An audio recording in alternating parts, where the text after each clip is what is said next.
అందరికీ నమస్కారం. మన దగ్గర ఏముంది, ఏమి లేదు అనేది లేకుండా మన స్థాయి ఏంటో తెలియదు. జేబులో ₹100 ఉంటే కనపడ్డోడు ఎవడైనా సరే, బిల్ గేట్స్ అయితే నాకేంటి, వారన్ బఫెట్ అయితే నాకేంటి, ఇంక ఎవడైనా సరే లెక్క చేయని మనస్తత్వంలో మనం నమ్ముకున్న పార్టీని కానీ మన నాయకుడిని కానీ దృష్టిలో పెట్టుకుని అవతల ఓ తిట్టి బాధొప్పితే ఆ టైం వచ్చినప్పుడు ఆ నోరు తెలిసినప్పుడు ఆడని మాటలో మనల్ని అండం డైరెక్ట్గా నాయకుడిని అంటాడు. ఏమని ఇదంతా ఎందుకు చెప్తున్నానంటే, ముద్రగడ పద్మనాభం గారు మరి ఆయన ఒక ప్రెస్ మీట్ పెట్టాడు ఈరోజు.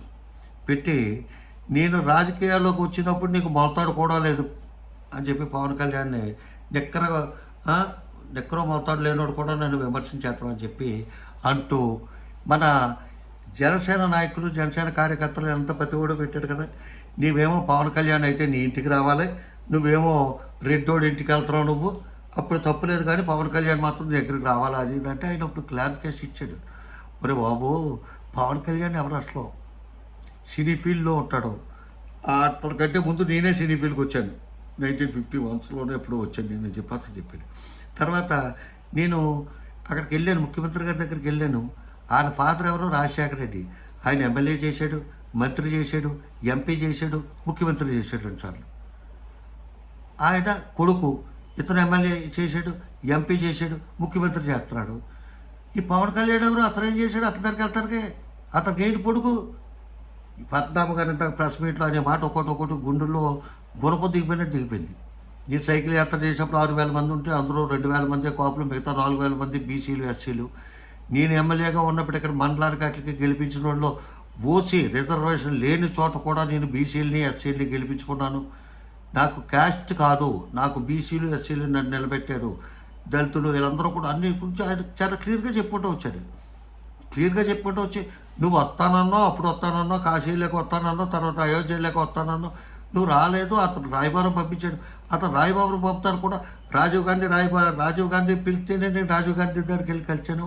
అప్పుడు లోక్సభ స్పీకర్ గడ్డి బాలయోగ్ గారు, అట్లాగే ఈయన శాసనసభ స్పీకరు యనమల రామకృష్ణ గారు, తర్వాత ప్లాన్ కమిషనర్ బొడ్డు భాస్కరరావు ముగ్గురు కలిపి రాయబారం నడిపితేనే నేను చంద్రబాబు నాయుడు దగ్గరికి వెళ్ళాను.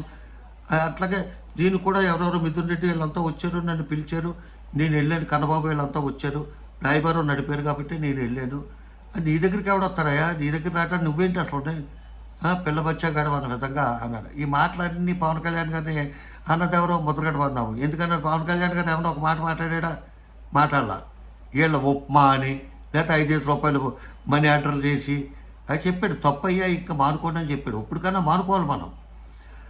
ప్రతి ఓడికి కూడా రాజకీయంలో ఏ నచ్చిన పార్టీకి చేసుకునే హక్కు ప్రతి ఓడికి ఉంది.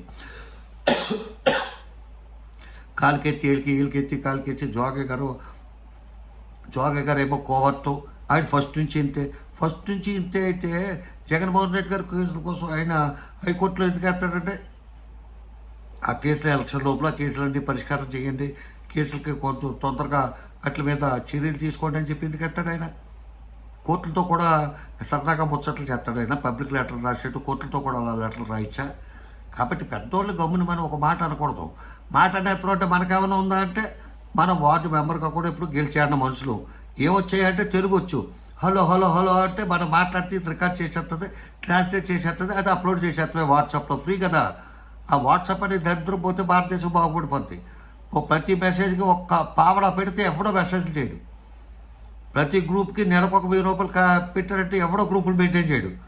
ఊరికనే ఫోన్ ఉంది కదా అని చెప్పి గ్రూపులు పెడతాం, గ్రూపుల్లో పోస్టులు పెడతాం. ఆయన తిట్ట ఈయన తిట్ట, ఎవడ కామెంట్ పెడితే ఆ కామెంట్ కింద ఏమో ఏదో రాయా, లేకపోతే హిందూ ముస్లింలు గొడవలు రాయా, ఎక్కడో జరిగిన గొడవలు రాయా. ఊళ్ళోకి పెట్టమంటే పెట్టండి, ప్రతి ఒక్కటి ధైర్యం తెలిసిపోతే ఊళ్ళోకి పెడతాడు, పేరు ఊరు తెలిసిపోతే ఆడు వచ్చి ఇంటికి వచ్చిన వాళ్ళు వాడేస్తాడని చెప్పి.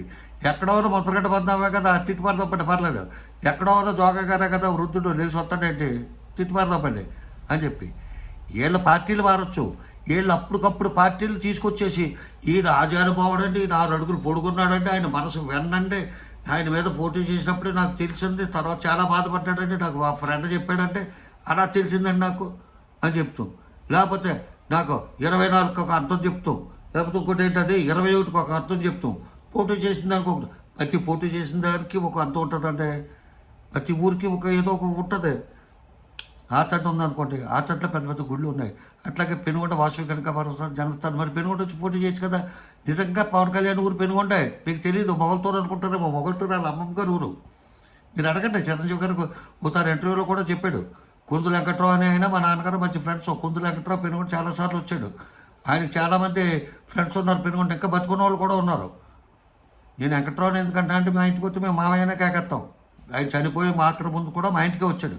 కాబట్టి చెప్తున్నాను, మనం మాట్లాడేసేటప్పుడు టక్క టక్క టక్క టక్క పెద్దోళ్ళు తిట్టేస్తానికి వాళ్ళ గ్రామ పంచాయతీ ప్రెసిడెంట్ కానించి, ఎమ్మెల్యే కానించి, ఎంపీ కానించి, మినిస్టర్ కానించి అన్ని చేసుకొచ్చిన వాళ్ళు మనం ఆడు ఒప్పాగాడని, ఆడు కోవర్ట్ ఆడు పేమెంట్ ఇచ్చాడని, వాళ్ళ ఆస్తులు ఎంతో మీకు తెలుసా? ఇద్దరు కూడా, జోగయ్య కానీ లేకపోతే పద్మనాభ గారు కానీ, ఇతర ఆస్తులు ఏమైనా పుట్టుకుతున్నారు, ఏమైనా దరిద్రులా మీరు ఇచ్చే చందాలతో బతికిరాళ్ళు. వాళ్ళ తాతలప్పటి నుంచి జమీందారీ ఫ్యామిలీ అయితే మీరే వాళ్ళని పట్టుకుని ఇష్టం వచ్చేట్టు తిట్టేసి ఆ సునకానందం పొందుతూ అటు మా పొద్దు ఏమవుతుంది. ఇప్పుడు మైక్ ముందుకు వచ్చాడు ఆయన, చూశారు కదా. రేపు పబ్లిక్ మీటింగ్కి వచ్చాక ఇంకా చెప్తాడు, చాలా కథలు చెప్తాడు ఆయన. ఆయన చేసినప్పుడు వాళ్ళ నాన్నగారు కాలు కడిగి స్నానం చేసేవారని చెప్పి, వాళ్ళ తాతగారు ఐఏఎస్లకి ఐపీఎస్లకి కర్ర ట్రైనింగ్లు. ఎందుకంటే ఐఏఎస్ అయినా ఐపీఎస్ అయినా వాళ్ళకి ట్రైనింగ్ ఫీల్డ్లో ఉన్నప్పుడు ఐఏఎస్లు కూడా ఐపీఎస్లేమో ఎస్ఐల కింద, ఐఏఎస్లేమో ఆర్ఐల కింద, ఇలాగ రెవెన్యూ డిపార్ట్మెంట్లో అన్నీ నేర్చుకుంటారు, కొన్నాళ్ళు ట్రైనింగ్ కింద పనిచేస్తారు. ఆ విధంగా ఆయన లిస్టులో ఫస్ట్ ఉండేవాడు అంటారు తాతగారు. వాళ్ళు ఇండిపెండెంట్ కింద కూడా గెలిచిన దమ్ము సామర్థ్యం ఉన్న వ్యక్తులు. వాళ్ళు పట్టుకుని మనం మాట్లాడేటప్పుడు మనం ఎంత, ఒకసారి అద్దం ముందు నిలబడి చూసుకోండి మనం ఎంత, మనం ఏం మాట్లాడుతాం. దట్టు కోపులు తిట్టుకు చచ్చిపోయే సాంప్రదాయం ఇక్కడ ఒక చోట ఉందండి, ఇంకెక్కడా లేదు. రేపొద్దున చూడండి, క్రాస్ ఓటింగ్ అంటే ఏంటో సెట్టుబల్జీ చూపించారు మీకు. ఎంత కామ్గా, ఎంత డిగ్నిఫైడ్గా, ఎంత నీట్గా చేసుకొస్తారో వాళ్ళని చూశాక మీరు సిగ్గుపడి సత్తారో బతుకుతారో కూడా చూద్దాం. మీరు చూడండి, ఎందుకంటే 2 ఎంపీ సీట్లు 14 శాసనసభ స్థానాల మీద ప్రభావం చూపుతాయి.